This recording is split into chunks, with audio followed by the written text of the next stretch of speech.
온유한 자의 모습이라는 제목으로 하나님의 말씀을 함께 나누도록 하겠습니다. 따라 하시겠습니다. 온유한 자의 모습. 온유한 자의 모습. 온유한 자의 모습. 온유한 자의 모습. 산상수훈 8복 네 번째 시간입니다. 우리가 유튜브로 계속 온라인 예배 드렸는데 오늘은 페이스북으로 라이브로 진행되고 있습니다. 유튜브로 하려고 했는데요. 1000명이 안 되면요. 핸드폰으로 실시간 방송이 안 됩니다. 그 노트북 컴퓨터로만 되고요. 제가 자격 조건이 안 됩니다. 그래서 어쩔 수 없이 페이스북으로 가고 있거든요. 그래서 이 부분은 좀 양해해 주시기를 부탁드리겠습니다. 또 질문으로 시작합니다. 온유하다라는 뜻은 무엇일까요? 속으로 생각하시면 됩니다. 부담 느끼지 마시고요. 온유하다라는 것을 물어보면 많은 사람들이 이렇게 생각해요. 착한 것, 아니면 사람들이 나에게 욕을 하고 힘들게 해도 견뎌내고 참는 것이라고 생각해요. 그러나 죄송하지만 온유하다라는 것은 착한 것이 아닙니다. 온유하다는 것은 누가 욕을 해도 꾹 참고 있는 것이 온유함이 아닙니다. 온유함은 사전에서 이렇게 정의하고 있어요. 성격, 태도 따위가 온화하고 부드럽다. 성경에서 말하고 있는 온유는 이것도 아닙니다. 결론부터 말씀드리면 온유하다라는 것은 하나님의 성품을 이야기합니다. 우리가 하나님과 친밀해지면 친밀할수록 하나님의 성품인 온유함을 닮아가는 것입니다. 주님을 닮아가는 모습을 성경에서 온유하다라고 이야기합니다. 우리가 서로 간의 성도들 안에서 이분은 참 온유해요 얘기하는 것은 말이 거칠지 않아요. 저분은 착해요. 저분은 선량해요. 라는 것이 아니라 저분은 예수를 닮아가는 자예요. 저분은 예수를 그리스도로 온전히 믿는 자예요. 라는 뜻을 함축하고 있는 것입니다. 심령이 가난하다는 것, 그리고 그래서 애통한다라는 것은 우리가 죄인임을 알기 때문에 그렇죠. 그래서 우리를 만드신 하나님을 우리는 향하게 되고 그 죄를 사해 주심으로 감사하게 되고 주님 없이는 살 수 없다라는 것, 그런 존재라는 것을 인식하여 주님을 따르게 된다라는 거예요. 주님이 나의 전부입니다. 주님 한 분만으로 만족합니다. 주님이 나의 하나님입니다라고 우리가 고백하게 된다라는 거죠. 그래서 주님 안에 거하고 주님을 향하여 늘 가고 주님의 시선 가운데 머무르는 자가 되기 때문에 우리는 온유한 자가 되어지는 것입니다. 심령이 가난한 자, 애통하는 자, 그리고 오늘 온유한 자, 이 모든 것은 별도의 이야기가 아니라 연결되어지는 이야기. 하나님의 자녀로서 성령 충만한 자가 살아가는 그 과정을 이야기하는 것임을 여러분들이 분명히 아셔야 합니다. 우리는 우리의 시선이 죄에 머무는 것도 아니고 살아가는 그 환경 가운데 머무는 것도 아니고 그 감정 가운데 반응하는 것에만 그쳐지는 것이 아니에요.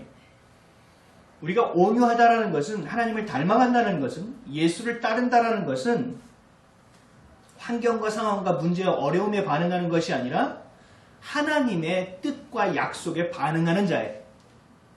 온유하다라는 것은 환경과 조건과 어려움과 문제를 바라보는 자가 아니라 그 가운데서 행하시는 주님을 바라보는 자가 바로 온유한 자라는 거예요. 사랑하는 성도 여러분, 여러분들 온유한 자이십니까? 대답을 안 하시네요. 마스크에 가려지니까 굉장히 안심을 하시는 것 같은데 그래도 다 보여요. 하나님께 구하는 인생, 하나님만을 향하는 인생이 되는 것, 이것이 바로 온유한 자가 되는 거예요. 그러나 세상의 사람들은 완전히 반대 인생을 살겠죠. 어떻게 살죠? 자신의 감정과 그 상황과 처한 현실과 그리고 그 문제와 어려움에 반응하는 것을 가장 중요하게 생각해요. 그래서 늘 자기 중심에서 벗어나지 못하고 그 교만과 오만과 자만에서 벗어나지 못합니다. 누가 이야기를 해도 뭔가 반응하여 이야기하는 것이 아니라 그냥 다 쳐버리는 것이죠. 그래, 너는 너대로 얘기해라. 나는 나대로 살아간다. 이런 세상 사람들처럼 살아간다면 우리는 쉼을 경험할 수 없습니다. 이 땅을 살아가면서 쉼이 있는 인생을 경험할 수 없다는 얘기죠. 늘 스스로의 멍에를 지고 살아가야 되고 늘 견디다 못해 쓰러지는 인생을 살아갈 수밖에 없는 것이 세상 사람들, 온유하지 않은 자가 살아가는 모습이에요. 그래서 예수님이 이렇게 말씀하셨죠. 마태복음 11장 28절에서 29절입니다. 수고하고 무거운 짐진 자들아 다 내게로 오라. 내가 너희를 쉬게 하리라. 나는 마음이 온유하고 겸손하니 나의 멍에를 메고 내게 배우라. 그리하면 너희 마음이 쉼을 얻으리니. 아멘. 수고하고 짐진 자들아 다 내게로 오라. 내가 너희를 쉬게 하리라. 나는 마음이 온유하고 겸손하니. 이제 좀 이해가 되시죠? 온유하다라는 것. 예수님이 나는 온유하다라고 얘기하시는 거예요. 뭐예요? 나의 시선과 나의 마음과 나의 뜻은 어디에 있다고요? 하나님께 있다라는 거예요. 그러면 어떻게 됩니까? 세상의 문제와 환경과 조건과 감정은 보지 않고 하나님의 뜻과 하나님의 약속과 하나님의 때와 하나님의 방법만을 사모하며 걸어내는 인생이 된다는 거죠. 그것이 바로 예수님과 함께 살아가는 길이에요. 그렇기 때문에 우리에게 쉼이 존재한다는 것이죠. 이것이 바로 믿는 자예요. 이것이 바로 하나님의 자녀된 자의 모습이며 이것이 바로 그리스도인이 이 땅을 살아가는 방식입니다. 이것이 바로 온유함이라는 것입니다. 사도 바울도 이렇게 얘기합니다. 에베소서 4장 1절에서 2절에 그러므로 주 안에서 갇힌 내가 너희를 권하노니 너희가 부르심을 받은 일에 합당하게 행하여 모든 겸손과 온유로 하고 오래 참음으로 사랑 가운데서 서로 용납하고 평안에 매는 줄로 성령이 하나 되게 하신 것을 힘써 지키라. 아멘. 이 땅을 살아가는 이유는 부르심 때문이라는 거죠. 이 부르심의 일, 사명을 향하는 것이기 때문에 이 땅이 전부라는 것에 속아서는 안 된다라는 거예요. 따라서 모든 것에 겸손과 온유로 일을 행하여만 한다고 얘기하는 거예요. 이게 뭐죠? 예수님이 살아갔던 모습 아닙니까? 결국 우리는요, 예수님을 따라 사는 인생이에요. 그래서 결국 제자됨이에요. 우리 교회도 이제 제자훈련 2기가 시작됐는데 그 제자의 길을 걸어가야 돼요. 신앙생활을 편안하게 하는 것이 아니라 그 안에서 주님께서 주신 말씀 안에서 훈련받아져야만이 온유한 자가 되어질 수 있다는 거죠. 우리의 생각과 우리의 감정과 우리의 마음과 이 모든 것이 환경에 속는 인생이 아니라 주님의 약속 가운데 성취함을 취하는 인생이 될 수 있다는 거죠. 정욕과 욕심이 아닌 성령이 이끌려가는 인생이 된다는 거죠. 골로새서 3장 12절에도 동일한 말씀을 합니다. 그러므로 너희는 하나님이 택하사 거룩하고 사랑받는 자처럼 긍휼과 자비와 겸손과 온유와 오래 참음의 옷을 입고. 결국 온유한 사람은요, 온유하신 하나님을 닮아가는 거예요. 그래서 온유함은 하나님의 성품이라고 이야기하는 것입니다. 성령님을 따라 말씀을 따라 살아가는 인생, 내 주관이 아니라 하나님과 동행하는 인생, 이것이 바로 온유한 인생인 것이죠. 갈라디아서 2장 20절 말씀이 이 모든 것을 축약해 놓았습니다. 내가 그리스도와 함께 십자가에 못 박혔나니 그런즉 이제는 내가 사는 것이 아니요 오직 내 안에 그리스도께서 사시는 것이라. 이제 내가 육체 가운데 사는 것은 나를 사랑하사 나를 위하여 자기 자신을 버리신 하나님의 아들을 믿는 믿음 안에서 사는 것이라. 아멘. 내가 죽었어요. 근데 죽은 사람이 상처를 받을 수 있을까요? 없죠. 내가 죽었어요. 근데 더 많이 가지려고 합니까? 더 많이 먹으려고 합니까?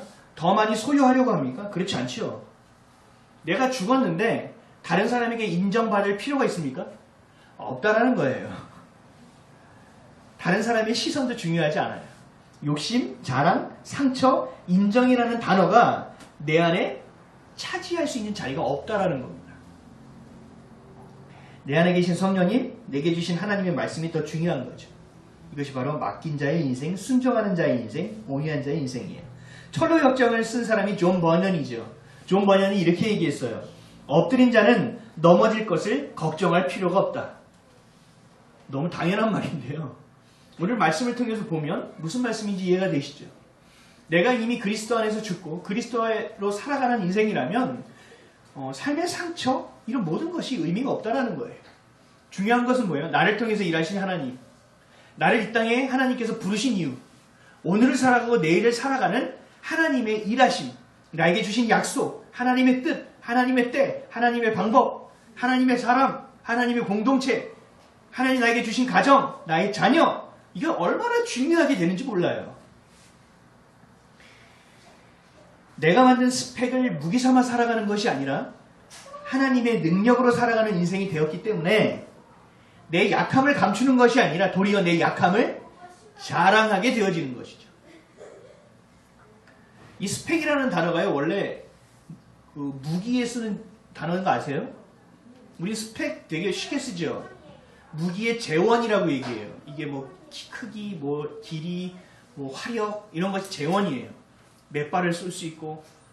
근데 그 재원이 원래 스펙이에요. 또 우리가 인생을 살아갈 때 얼마나 전쟁을 치르고 살아가야 되는 거지. 너 스펙은 어때? 이건 뭐예요? 너 세상을 살아가는데 너 기관포 있어? 박격포 있어? 그것도 없으면 세상이 어떻게 나가? 이 얘기잖아요. 우리는 그것이 없어도 나갈 수 있다는 거예요. 왜요? 이 전쟁은 누구에게 속한 것입니까? 하나님께 속한 것이기 때문에 우린 주님께 맡기고 나아가는 거예요. 그래서 우리의 약함이 도리어 곧 우리의 자랑이 되어진 것이고 우리의 약함이 곧 하나님의 강함을 경험하는 길이 되어진다는 것이죠. 고린도서 12장 10절에서 11절에 이렇게 고백하죠. 그러나 내가 그리스도를 위하여 약한 것들과 능욕과 궁핍과 박해와 곤고를 기뻐하노니 이는 내가 약한 그때의 강함이라. 내가 어리석은 자가 되었으나 너희가 억지로 시킨 것이니 나는 너희에게 칭찬을 받아야 마땅하도다. 내가 아무것도 아니나 지극히 크다는 사도들보다 조금도 부족하지 아니하니라. 아멘. 약함이 곧 자랑이에요. 나의 강함이라고 이야기하고 있어요. 사도 바울은요, 12제자보다 못한 사람처럼 보여져요. 그렇죠? 예수님께 직접 가르침을 받은 것이 아니기 때문에. 그러나 사도 바울은 얘기하죠. 내가 사도들보다 조금도 부족하지 않다는 거예요. 왜요? 주님이 내 안에 계시기 때문에 충분하다는 거예요. 신학을 공부하는 후배들이요, 이것도 공부하고 싶고 저것도 공부하고 모두 공부해야 되겠대요. 왜요? 요즘 웬만한 목사님들 박사 없는 분들이 없거든요. 그럼 제가 얘기해요. 그런 거 다 필요 없는 거라고. 너 하역하기 충분하다고. 왜요? 주님의 마음만 있으면 되는 거라고. 그러면 주님이 너를 가르치실 거라고. 세상의 지식으로 가르침을 받으려고 하지 말고 그 필드에 나가서 하나님의 인도하심, 성령님의 가르침에 귀를 기울이라고. 그것이 진짜 가르침이라고 이야기합니다. 왜요? 사람들은 자기 중심이 될 때 뭘 봅니까? 나의 부족함을 자꾸 본다라는 거죠. 나의 연약함을 본다. 내가 될까? 해도 될까? 괜찮을까? 나 같은 게 뭐. 아니요. 주님이 뭐라고 말씀하십니까? 그래, 넌 그럴 거야. 넌 부족하니까. 그러나 어떻게 하라고요? 내게 와서 내게 배우라는 거예요. 그럼 내가 너와 함께 그냥 가르치고 끝난다고요? 아니요. 같이 멍에를 지어주겠다고 얘기하시는 거죠. 그리고 어떻게 합니까? 아까 우리 장로님 기도하셨던 것처럼 세상 끝날까지 내가 너희와 항상 함께 하겠다고 약속해 주시는 거예요. 아멘? 왜 이 놀라운 약속을 우리는 환경 가운데서, 내 먹고 삶의 환경 가운데서 자꾸 잃어버린다는 거죠. 잊어버린다는 거죠. 세상 사람들은요, 이 온유함을 이렇게 얘기합니다. 아유, 그것도 처세인가 보다. 그게 너무 비겁한 거 아니야? 아, 너희들은, 예수 믿는 자들은 뭔가 좀 모자라. 너희들은 너무 자신 없어요. 뭐 되면 하나님 뜻이고 안 돼도 하나님의 뜻이고 너희들 볼 때는 좀 그래. 이렇게 얘기할 수도 있어요. 세상 사람들은 우리를 볼 때. 하지만 우리는 그렇지 않다는 것을 여러분 분명히 아셔야 돼요. 왜요? 하나님께 모든 것을 맡겼기 때문에 우리의 억울함도, 우리의 어떤 분노도, 우리의 어려움도, 어떤 어려움과 환경도 관계없다라는 거예요. 왜요? 하나님이 아시니까요. 하나님이 하시니까요. 하나님이 어제나 오늘이나 영원토록 변함없이 여러분들과 영원히 함께 하시는 분이시기 때문에 그래요. 예수님도 그러셨죠. 베드로전서 2장 23절에서 25절이에요. 욕을 당하시되 맞대어 욕하지 아니하시고 고난을 당하시되 위협하지 아니하시고 오직 공의로 심판하시는 이에게 부탁하시며 친히 나무에 달려 그 몸으로 우리 죄를 담당하셨으니 이는 우리로 죄에 대하여 죽고 의에 대하여 살게 하심이라. 그가 채찍에 맞음으로 너희는 나음을 얻었나니 너희가 전에는 양과 같이 길을 잃었더니 이제는 너희 영혼의 목자와 감독 되신 이에게 돌아왔느니라. 아멘. 죄 없으신 분이 누명을 쓰고 억울하게 조롱당하고 멸시당하고 막 배신을 당하셨어요. 모든 짐을 스스로 대신 짊어지시고 생명까지도 기꺼이 내어주셨어요. 왜요? 하나님의 일하심을 믿기 때문에 그러는 거예요. 사랑하는 성도 여러분, 억울한 일이 있으십니까? 내가 한 만큼 인정을 받지 못하십니까? 아무리 살아도 이 끝이 어딘지 답답하십니까? 아니면 소망을 가져도 그 일어나는 일들로 인하여 늘 낙심과 절망으로 넘어지지는 않습니까? 그때마다 우리가 봐야 될 것은 뭐예요? 하나님의 살아계심이에요. 하나님이 주신 약속이에요. 나와 영원히 함께 하시겠다는, 내 안에서 시퍼렇게 살아 역사하시는 하나님을 내가 보고 따라가야 된다는 거예요. 반대로 마귀의 입장에서는 어떨까요? 마귀의 입장까지 꼭 생각해야 돼? 뭐 이런 눈빛이네요. 맞아요. 걔네들 생각까지 우리는 할 필요는 없어요. 근데 중요한 것은 뭐예요? 얘네들 전략이 있다는 거죠. 가장 중요한 것을 무너뜨리고 가장 중요한 것을 보지 못하게 하겠죠. 바로 이거예요. 주님이 너와 함께 한다는 걸 보지 못하게 하는 거예요. 이래도 주님이 너와 함께 하는 것 같아? 야, 다시 생각해. 하나님이 살아계신다는데 어떻게 너에게 이런 환경을 줄 수가 있겠니? 라고 우리의 감정과 생각을 계속 펌프질한다는 거죠. 그럴수록 우리는 어떻게 합니까? 그래, 네 말도 맞구나. 그래, 한번 이쪽으로 빠져볼까? 생각합니까? 하나님도 한 번엔 실수하겠지. 나와 함께하는 천사들이 졸고 있는 거 아니야? 뭐 이런 생각을 해서는 안 되는 거죠. 우린 뭘 봐야 됩니까? 주님께서 주신 약속의 말씀, 내 안에서 일하시는 성령 하나님, 언제나 역사하시는 하나님을 바라봐야 한다는 거예요. 이게 뭡니까? 온유한 자의 모습이죠. 하나님의 것에 생명을 거는 것이 온유한 자예요. 예수님은 억울했죠. 배신당했죠. 조롱당했죠. 핍박당했죠. 그런 요소가 하나도 없음에도 불구하고, 그럼에도 불구하고 그 뜻을 따라갔잖아요. 이게 바로 온유한 자라는 거죠. 그러나 예수님은 외식하는 자, 성전을 더럽히는 것은 보지 않으셨습니다. 바로 꾸짖으시고 뒤집으시고 욕도 하셨어요. 이 독사 같은 놈들. 말이 독사죠. 여러분들 지금 현대의 욕을 생각하시면 돼요. 뭐 떠오르시면 이거 잘못된 건데. 아직도 옛것이 남아있는. 내 것에 대해서는 다 내어드려요. 억울함도 괜찮아요. 상관없어요. 그러나 하나님의 것에만큼은 타협하지 않습니다. 하나님의 뜻만큼은 내가 끝까지 가져가는 것. 이것이 바로 온유한 자의 모습이에요. 왜요? 외식하는 자는 뭐예요? 생명을 가식으로 죽이고 있는 자죠. 하나님을 조롱하는 자들이에요. 그거는 보지 못한다는 것입니다. 내 안에 나는 죽고 오직 그리스도로 사는 인생을 살아가는 사람의 반응이 바로 지금 예수님의 반응이에요. 예수님 말고 아브라함을 한번 살펴볼까요? 조카 루셀에게 이렇게 얘기하죠. 동서남북을 바라보면서 네가 먼저 선택해. 그렇죠? 우리는 이 아브라함의 모습을 보고 어떻게 합니까? 아, 조카가 정말 싸가지도 없고, 아, 그렇게 삼촌이 얘기하면 정말 의붓 아버지 같은 분이 얘기하면 아닙니다. 먼저 고르시죠. 라고 얘기하는 이 싸가지 없어. 이렇게 생각하나요? 아니면 그 양보한 아브라함의 그 넓고 넓은 마음을 생각하나요? 아니요. 양보했기 때문에 온유한 자가 아니에요, 아브라함은. 양보했기 때문에 온유한 것이 아니라 지금 상황과 지금의 모습과 문제와 분석적인 것이 아니라 하나님의 약속을 철저히 믿고 머무르는 자였기 때문에 그런 선택을 할 수 있었다라는 거예요. 하나님의 뜻에 머무르는 자였기 때문에 아브라함은 온유한 자라는 거죠. 요셉은 어땠을까요? 자신의 시기에서 자신을 상인에게 노예로 팔아넘겼어요, 형들이. 그렇죠? 그리고 아버지한테는 요셉이 죽었다고 얘기했어요.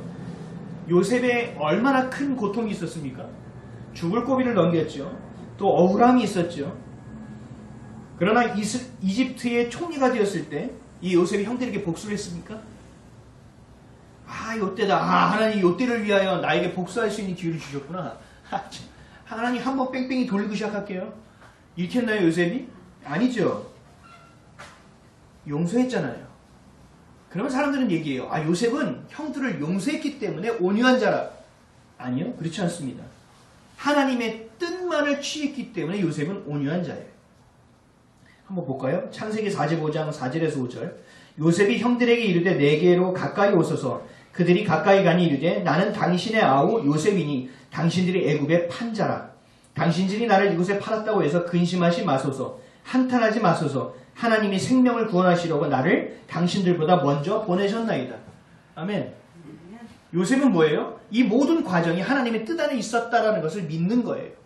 그렇기 때문에 요셉이 감정이 없었습니까? 이 전절에 보면 엉엉 울어서 그 궁전에 있는 모든 사람이 요셉의 울음소리를 들었다고 이야기가 나와요. 그 정도로 감정도 살아있다고요. 그 고달프고 핍박받았고 조롱받았던 억울한 것들이 이 안에 분노로 가득 쌓여있던 것이 요셉이라고요. 그럼에도 불구하고 뭘 선택합니까? 내 감정을 선택하는 것이 아니라 하나님의 일하심과 뜻을 선택한다라는 거죠. 이것이 바로 온유한 자의 모습이에요. 성경이 말하는 온유한 자예요. 다윗은요. 자기는 아무 죄도 없어요. 그냥 열심히 한 것밖에 없어요. 하나님의 뜻에 따른 죄밖에 없어요. 그런데 어떻게 됐습니까? 사람들이 사울왕보다 다윗을 너무나 귀하게 여기니 사울왕이 눈이 돌아버려서 다윗을 죽이려고 합니다. 따라갑니다. 자신의 측근에 있는 용사들을 보내서 다윗을 치게 합니다. 생명을 취하려고 합니다. 자신을 죽이기 위해서 혈안에 돼 있는 사울왕. 근데 다윗은 2번이나 그를 죽일 수 있는 기회가 있었음에도 손을 대지 않습니다. 왜요? 착해서요? 이제 조금 감이 오시죠? 왜 다윗이 온유한 자였는지 사무엘상 24장 11절 다윗이 이렇게 고백합니다. 내 아버지여 보소서 내 손에 있는 왕의 옷자락을 보소서 내가 왕을 죽이지 아니하고 겉옷 자락만 베었은즉 내 손에 악이나 죄과가 없는 줄을 오늘 아실지니이다. 왕은 내 생명을 찾아 헤아려 하시나 나는 왕에게 범죄한 일이 없나이다. 아멘. 이게 온유함이에요. 온유함은 착한 것이 아니에요. 온유함은 화난 상황에서 그냥 꾹 견디고 머무르는 것이 아니에요. 뭐죠? 하나님의 시선을 회복하는 것이 온유함이고 예수가 가신 그리스도가 가신 그 길을 따라가는 것이 온유함이고 내 감정과 내 생각이 아니라 하나님의 말씀과 하나님의 마음을 따라가는 것이 바로 온유함이라는 거예요. 사랑하는 성도 여러분, 여러분들의 그 온유함이 가득하시기를 주님으로 간절히 축원드립니다. 믿음이 있으면 행함이 있죠. 사랑이 있으면 표현이 있죠. 모든 과정과 결과가 존재하는 것처럼 온유함도 마찬가지예요. 이 온유함에는 반드시 행동이 따라옵니다. 이 온유함을 증명해낼 수 있는 행동은 뭐냐? 순종함입니다. 온유한 자는 반드시 순종하게 되어 있습니다. 아브라함도 온유한 자였기 때문에 주님의 말씀에 순종하였습니다. 그래서 믿음의 조상이 되었고요. 요셉도요. 온유한 자였어요. 그래서 하나님의 말씀에 순종하기에 총리의 자리까지 올랐으며 그 2 아들이 모두 하나님의 분기, 기업, 땅을 받는 놀라운 은혜를 경험하게 됩니다. 다윗도 온유한 자였기 때문에 순종하였고 그렇기 때문에 하나님이 기뻐하시는 자가 되었어요. 다윗은 왕이 되기 위한 것이 아니라 하나님께 사랑받는 자, 하나님을 기뻐하는 자가 되었기 때문에 왕의 자리에 오른 거예요. 이것을 우린 잘 알아야 돼요. 여러분 돈을 벌려고 아무리 뛰어다녀 보세요. 돈이 벌어지나 내가 주님 앞에 머무르고 주님 안에서 그러한 그릇이 되어질 때 하나님께서 주시는 거라는 거죠. 자녀도 마찬가지고요. 모든 것이 똑같아요. 주님 앞에 머물러 주님의 것이 우선이 되고 주님의 것이 모든 것이 되어질 때 우린 온유한 자가 될 수 있고 그리하여 주님이 주시는 그 순종함을 따라갈 수 있게 되는 것입니다. 예수님의 삶만 봐도 그렇죠. 예수님 온유한 자시죠. 나에게 와서 그 온유함을 배우라고 말씀하셨죠. 그랬더니 예수님께서 어떻게 하셨습니까? 그 행위가 죽기까지 하나님 말씀에 순종하셨다는 것으로 우리에게 보여진다는 것이죠. 예수님이 하나님께 하시는 것처럼 우리도 주님의 말씀 가운데 성경이 인도하신 가운데 반드시 순종하는 자가 되어야 합니다. 이것이 바로 맡긴 인생이에요. 그리고 이 순종하는 자는요. 또 한 번의 변이 과정이 필요합니다. 순종하는 자는요. 어떤 자라고 성경에서 분류하냐면요. 충성된 자라고 분류합니다. 충성된 자. 온유한 자는 순종하는 자가 되고 순종하는 자는 결국 충성하는 자가 됩니다. 그런 사람 안에 기쁨이 없을 수가 없어요. 그래서 본문은 이렇게 얘기합니다. 오늘 5절 말씀 다 같이 읽어볼까요? 5절이요. 시작. 온유한 자는 복이 있나니 그들이 땅을 기업으로 받을 것이니. 아멘. 우리 계속 설교 지금 8복 벌써 4번째죠. 복이 있나니가 헬라어로 뭐라고 했죠 제가? 마카리오스라고 얘기했죠. 마카리오스는 뭐예요? 기쁨이 있는 자라는 뜻이죠. 온유한 자는 마카리오스, 기쁨이 있는 자다. 온유한 자는 기뻐하라라고 말씀하시는 거예요. 왜요? 주님이 나와 함께 하시기 때문에 기쁨이 넘칠 수 있는 거예요. 그래서 심령이 가난하고 애통함으로 주님을 찾는 자가 모든 것을 뒤로하고 주님을 따를 수 있는 자가 되는 것입니다. 온유함을 배우는 것이고 기쁨을 배우는 것이고 또 환경, 문제, 감정에 요동하지 않는 인생을 배워나가는 것입니다. 태풍이 불면요. 토네이도가 있으면 파도가 한 10m, 20m까지 된대요. 우린 본 기억이 없죠? 그렇죠? 제가 인터넷을 찾아서 이걸 한번 찾아봤는데 배에서 찍은 영상이 있어요. 파도가 있는데 미처 지금 귀향을 해야 되는데 아직도 못한 거예요. 파도가 얼마나 크게 치냐면요. 배가 없어졌다가 그러니까 이 바다가 없어졌다가 바다가 생겼다가 그래요. 이게 파도가 얼마나 큰지. 우리는 조금만 파도가 있어서 가면요 멀미나요. 배멀미 해보셨어요? 차멀미의 몇 배를 가더라고요. 심각합니다. 근데 그런 태풍 토네이도류나 10m, 20m의 파도가 치면 어떻게 되니까 땅은 육지는 해일이 오죠. 그리고 쓰나미가 몰려와서 모든 것을 다 삼켜버려요. 우리의 삶의 모습은 이렇다고요. 근데 바다 깊이 들어가면 어떻게 돼요? 바다 깊이 쉬면은요 잔잔합니다. 우리가 그리스도를 믿는다는 것은 우리가 하나님의 자녀가 된다는 것은 바로 이러한 인생이에요. 그런데 다들 어떻게 해요? 세상 사람들은 파도만 보고 어떻게 해야 될지 두려움과 해를 받을 것만 생각하고 있지만 우리는 어떻게 합니까? 주님이 함께하는 것만 보기 때문에 주님이 우리의 모든 것을 책임지심을 믿기 때문에 순종할 수 있다는 거예요. 잔잔히 흘러갈 수 있다는 거예요. 코로나 바이러스로 나이 드신 분들이 투표를 안 하셨더라고요, 많이. 왜요? 치명적일 수 있으니까. 그쵸? 제가 그거 듣고 마음이 참 한탄스러웠는데. 믿는 자들은 어떻게 해야 됩니까? 뭐가 중요한지 아는 거죠. 우리가 살아가는 것이 중요하지만 앞으로 우리의 자녀 세대에게 무엇을 줄지가 더 중요하지 않습니까? 제가 이번 주에 잠을 잘 못 잤어요. 정말 제가 애통함을 설교했잖아요. 그 애통함 때문에 잠이 안 왔어요. 신천지 때문에 모든 교회가 신천지처럼 보여져가지고 욕먹는 게 정말 화가 났어요. 막 진짜 열불이 나더라고요. 이때가 신천지를 뽑아버릴 수 있는 기회인데 같이 프레임에 걸려서 도매급으로 넘어가는 게 막 화가 났어요. 그리고 또 며칠 전에 뉴스가 나왔죠. 인분을 먹이는 교회. 그건 또 사이비도 아니에요. 정통교회인데 그런 짓을 하고 있어요. 그리고 뭐 공동묘지 올라가서 뭐 매를 때렸다나. 진짜. 그리고 또 어젠가 오늘 뉴스에 떴어요. 뺑소니 운전한 목사. 정말 화가 여기까지 막 올라와요. 그런데도 목소리가 없어요. 대형교회 목사님들이 이야기를 해줘야 될 거 아니에요. 큰 형들이 얘기해줘야 되잖아요. 잘못해서 우리가 잘못됐다 회개하자. 아니면 네가 잘못했으니까 너 조심해. 우리 미안해. 얘기해야 될 거 아니에요. 아무도 얘기를 안 한다고요. 저는 그것도 화가 나지만 더 화가 나는 것은 우리의 자녀 세대를 보면 정말 세상말로 돌아버리겠어요. 여러분들의 세대, 제 세대도요, 열매는 없습니다. 정말 미안하지만. 지금 잘못 심은 것들 열매를 걷어서 이것이 땅에 묻기 바빠요. 그럼 우리 자녀 세대는 어떻습니까? 우리의 세대에 정말 힘들고 어렵더라도 다 뽑아버리고 다시 심어야 돼요. 어떤 리스크와 어려움이 있어도 심어내야 돼요. 그래서 우리의 자녀들은 그 열매를 먹을 수 있게 해줘야 된다고요. 그게 지금 교회의 역할이 되어져야 돼요. 근데 교회에서 고민하는 얘기들을 제가 몇 군데에서 들어봤더니 정말 황당해요. 이렇게 오랫동안 예배를 안 드렸는데 교회 성도들이 올까? 안 올까? 제대로 했으면 오는 거고 아니면 마는 거지. 교회는 내 교회가 아닙니다. 예수님의 피값으로 세운 교회이고 주님이 운영하시는 교회예요.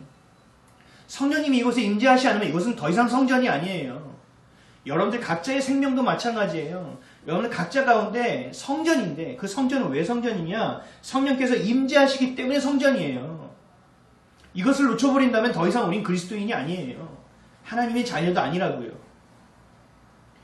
각성해야 돼요. 다시 돌아와야 돼요. 회복되어져야 돼요. 열매 몇 개 남은 거 더 따먹을 생각하지 말고 그냥 다 뽑아버려야 돼요. 다음 세대를 위하여 다시 심어내는 역할을 지금 해야 된다고요. 그래서 애통함이 필요한 거예요. 조국을 위해 울어야 돼요. 자녀를 위해 울어야 돼요. 근데 우리는 뭘 가지고 울어요? 한 달을 뭘로 먹고 살아야 될지 가지고 울어. 잘못됐다는 얘기가 아니에요. 우선순위에 대한 얘기를 하는 거예요. 이거 자녀가 내 말을 통 들어먹질 않네. 이렇게 기도해도 이건 말을 들어먹질 않네. 이런 거 가지고 우는 게 아니라 정말 우리가 영적인 가진 것을 가지고 울어야 돼요.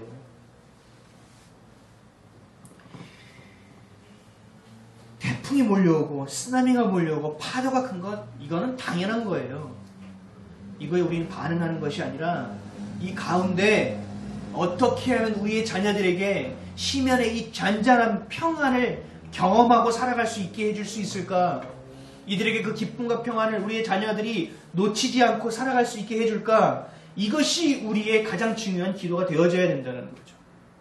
그러려면 어떻게 됩니까? 여러분이 온유한 자가 되어야 돼요. 여러분이 먼저 그 평안을 누리는 자가 되어야 돼요. 그러면 여러분이 말로 가르치지 않아도요, 자녀들은 배웁니다. 반드시 배웁니다. 물은 위에서 아래로 흐르죠? 이거 당연한 건가요? 힘든 건가요? 힘든 거예요. 당연한 거잖아요. 여러분들이 주님의 말씀 안에서 그것을 따라 온유한 자가 되어진다면 자녀들은 당연히 그렇게 살게 되어질 것입니다. 아멘이십니까? 그리고 여러분이 그 자녀가 그렇게 될 수 있도록 깨어 기도하십시오. 그럼 그렇게 되어지는 거예요.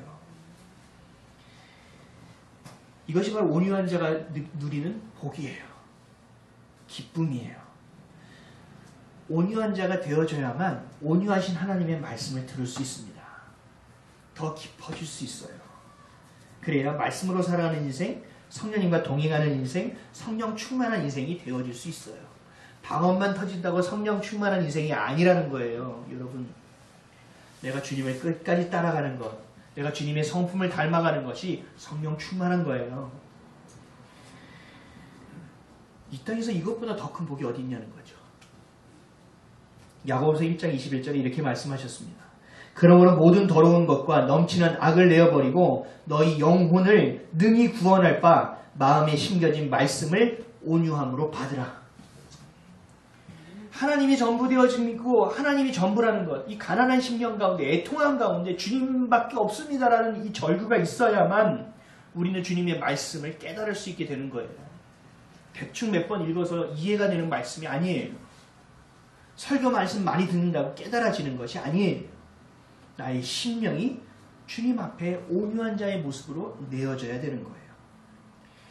결국 온유한 자는 더 깊은 하나님의 말씀을 알게 되고 더 깊은 주님의 기쁨을 깨닫게 되고 더 깊은 주님의 평안함을 알게 되는 거예요. 그리고 주님 한 분만으로 만족하는 인생이 된다는 것입니다.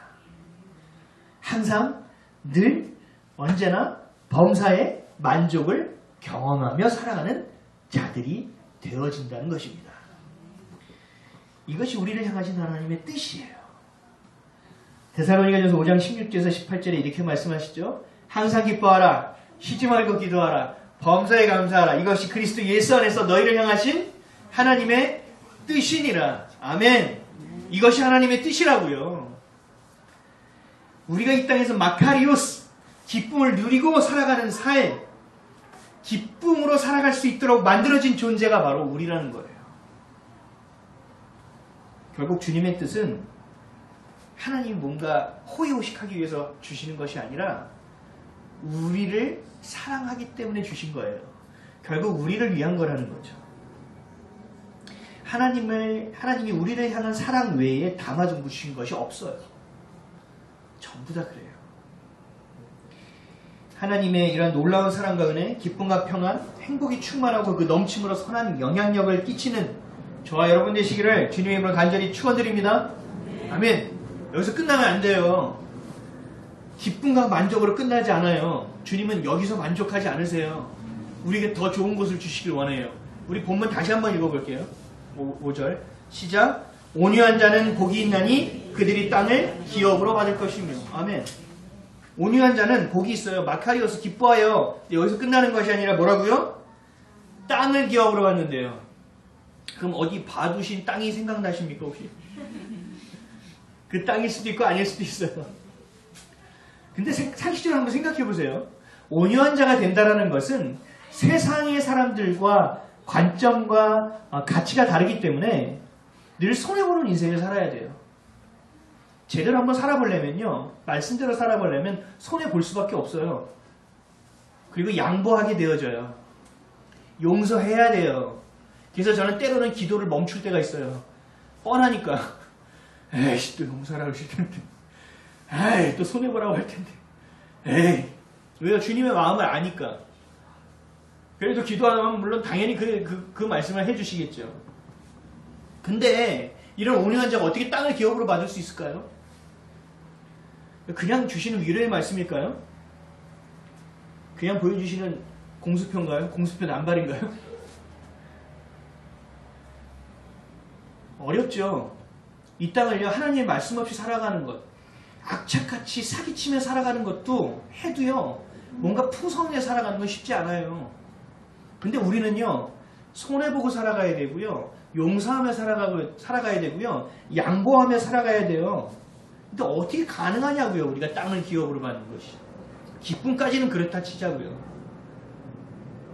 근데 가능합니다. 왜요? 하나님이 하시니까. 간단하죠? 시편 37편 9절에서 11절에 이렇게 말씀하셨어요. 진실로 악을 행하는 자들은 끊어질 것이나 여호와를 소망하는 자들은 땅을 차지하리로다. 잠시 후에는 악인이 없어지리니 내가 그것을 자세히 살필지라도 없으리로다. 그러나 온유한 자들은 땅을 차지하며 풍성한 화평으로 즐거워하리로다. 아멘. 여러분, 악한 자들이 되게 잘해 보이고 잘 살아 보이고 막 누리고 떵떵거리는 것처럼 보이죠. 아니라는 거예요. 주님이 보실 때는. 네가 그것을 자세히 살필지라도 그들을 찾기 어려울 거라는 거예요. 그들의 풍성했던 것, 그들이 많이 가지고 있던 것, 그들을 부러워했던 것을 찾지 못하게 된다는 거죠. 하지만 여호와를 소망하는 자들, 주님이 전부라고 여기는 자들에게는 온유한 땅을 차지하게 하실 거라는 거예요. 땅을. 그리고 풍성한 화평으로 즐거워하게 계신다. 이 기업으로 땅을 받는다는 것은요, 이 동사를 보면, 히브리어 동사를 보면 똑같은 뜻이 뭐냐면, 이스라엘 지파가 약속의 땅 가나안 땅으로 가죠. 거기서 분깃에 따라서 땅을 분배받죠. 그런 똑같은 단어예요. 뭐냐면 하나님이 우리에게 약속하신 것들을 그때가 이르면 주시겠다라는 거예요. 그게 온유한 자가 땅을 기업으로 받는 것을 이야기하는 것과 동일하다고요.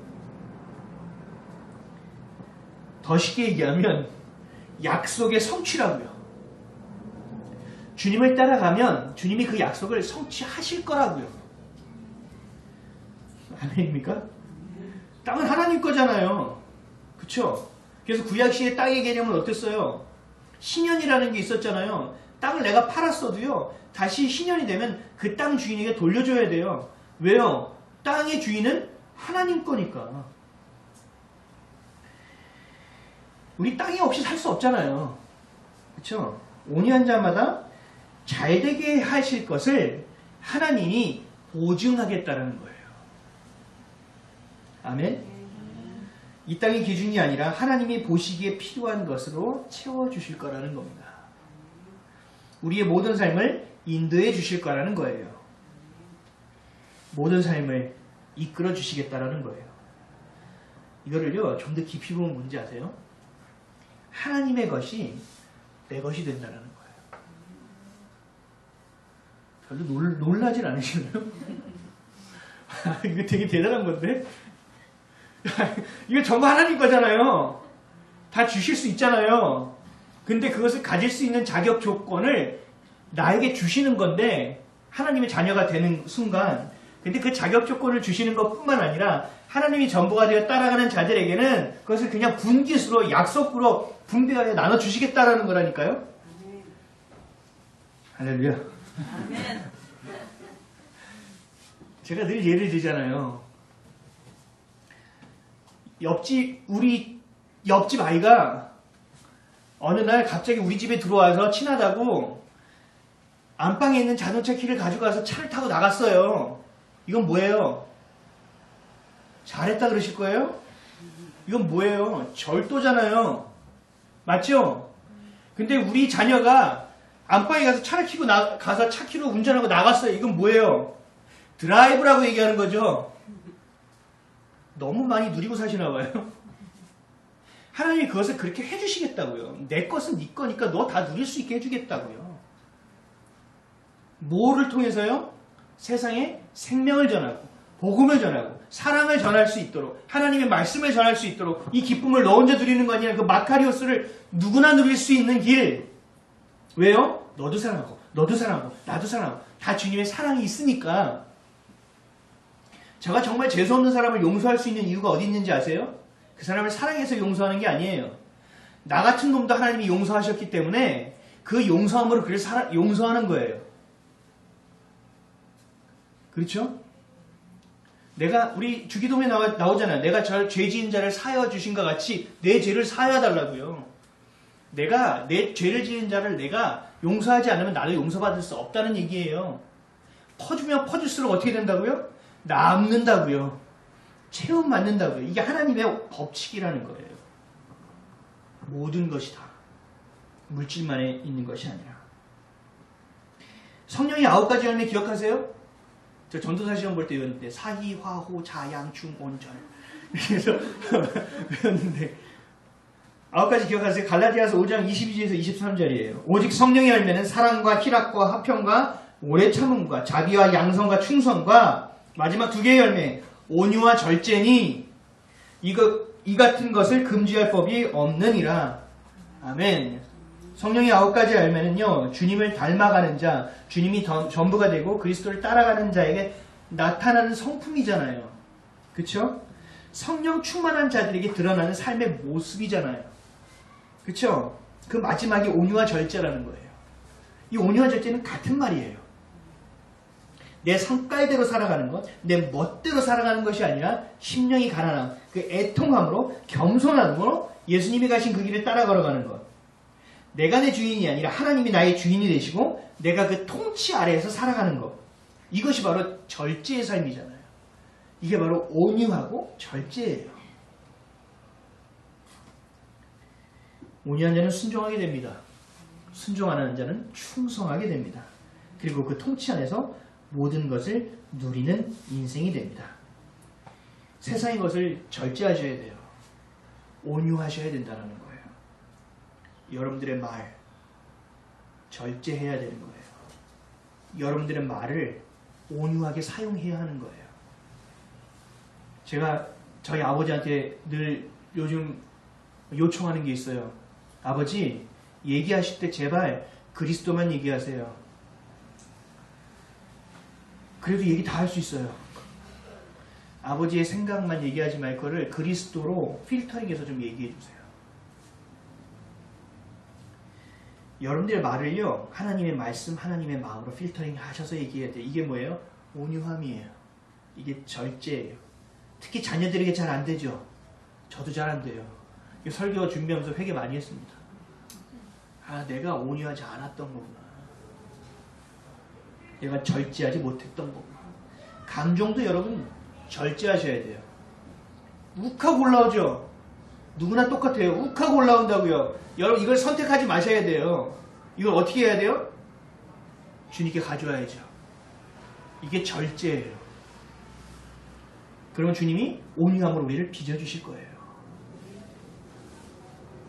싸움일 때요, 무조건 주님 앞에 가서 대상을 뒤로 하고 주님 앞에 가서 싸우세요. 심한 욕해도 돼요. 그렇죠? 다윗은 너무 심한 욕도 있죠. 모르시나요? 다윗이 얼마나 욕쟁이였는데요. 모르시는구나. 저도 많이 욕해요, 주님 안에서. 재수없는 사람 만나면 어우 뭐 저런 게 다 있냐고부터 시작해서 별욕을 다 해요. 그리고 마지막에 회개를 꼭 합니다. 씻어야죠. 우리의 물질도 절제해야 돼요. 그리고 우리의 욕심도 절제해야 돼요. 제가 몇 분에게는 이렇게 얘기했어요. 돈이 사랑하지 않고 돈을 사용할 수 있는 방법을 하나 알려드리겠다. 이건 뭐냐? 내가 우리 가정에 최소한 300만 필요하다. 이 정도면 자족할 수 있어. 풍성하진 않아도 한 400이 필요하다. 풍성하지 않아도 자족할 수 있어. 혼자 400이면 이건 말이 안 되는 거죠. 4인 가족 기준으로 이 정도다 하면 거기까지만 쓰고 나머지는 내게 아니라고 생각해야 돼요. 나머지는 어떻게 해야 돼요? 주님께 드려야죠. 흘려보내야 된다고요. 제가 어제 꿈꿨어요. 아, 유튜브를 누가 제안을 해서 유튜브를 하면 한 20만 정도 조회수가 되면 월 400씩 나온다는데 요 사람이니까 그럼 이 돈을 어디다 써야 하지? 장학재단을 만들어야 되겠다. 왜? 제가 생각한 그 수입의 수준이 있거든요. 그거 외에는 제게 아니라고 생각해요. 저는 아직 도달하려면 좀 더 있어야 돼요. 근데 거기까지 하면 넘치는 것은 어떻게 해야 될 것이냐? 쌓아놔야겠다. 해서 건물에 투자하는 것이 아니라 될성 싶은 떡잎이 있으면 투자해줘야겠다. 그래서 우리 교회에서 자녀들 중에 정치인도 나오게 하고 우리 자녀들 중에 의사선생님도 나오고 우리 자녀들 중에 사회복지사도 나오고 우리 자녀들의 예술가도 좀 나와서 정말 예수 그리스도의 이름을 만방에 좀 선포하고 선언하는 그런 자들이 좀 됐으면 좋겠다. 저는 여러분 공상도 주님 안에서 하세요. 아멘이십니까? 별로 소리가 여러분들 더 쓰시고 싶으세요? 아직도 더 누리셔야 되겠어요? 사랑하는 성도 여러분, 주님의 통치 안에 있으세요. 주님 안에 통치 안에 있다는 것은 온유와 절제가 포함되어 있는 거예요. 말씀 마치겠습니다. 하나님 아버지는 우리에게 모든 것을 주시는 분입니다. 그분의 사랑보다 더 큰 사랑은 있을 수가 없습니다. 그래서 우리는 아버지라 부르고 그분의 통치 안에 머무르는 것을 중요하게 생각합니다. 그리고 그 주님의 성품을 배우고 그 통치 아래에서 살아갑니다. 이것이 바로 온유한 자의 모습입니다. 때로는 아닌 것처럼 여겨져도 순종합니다. 순종한다는 것은 통치를 인정하고 내 주권을 주님께 드렸다는 것을 의미하기 때문에 그렇습니다. 이것이 바로 충성된 백성, 충성된 자녀, 온유한 하나님의 백성으로서의 모습입니다. 그들에게는 온유함과 절제함이 우리 안의 삶에서 보여지게 되어지는 것입니다. 자녀답게 살아가시기를, 그리고 그분의 능력으로 사랑하며 사랑받고 살아가시기를, 주님이 전부되는 인생 되시기를 주님의 이름으로 간절히 축원드립니다. 기도하겠습니다.